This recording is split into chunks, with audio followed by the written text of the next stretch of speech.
And so you've got a handful of, or more than a handful of customers, arguably Yeah, two handfuls of customers, a significant amount of revenue. You're at a yeah, conference and people come up to you and they say games, and you're like, let's pivot. yeah. How did you go from that moment at the conference to kind of Yeah. validating the idea? Was that enough validation for you? Did you immediately start building it, or did you do some anything else to? Yeah, so what we had when we were doing shop landing, we had landing pages and then we were kind of like dabbing our feet into quizzes.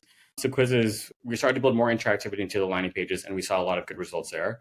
And so we were actually planning on kind of doubling down on quizzes. And then when the feedback came back that, oh, you actually want games, I think for us it's kind of serendipitous because like we happen to have the team that could build games.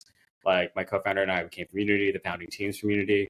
We have Mhm. experience in mobile games. We did my co-founder before his first startup was called Playnomics, and it was all focused on behavioral analytics for mobile games. He sold that to Unity.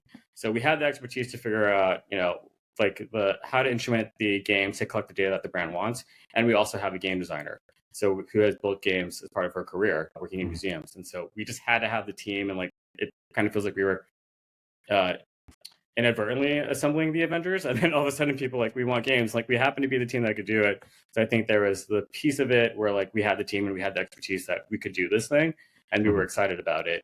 And we had seen some traction with the quizzes, and so it felt like we could move some of these people who had quizzes over to some of the games, and so that's what we did.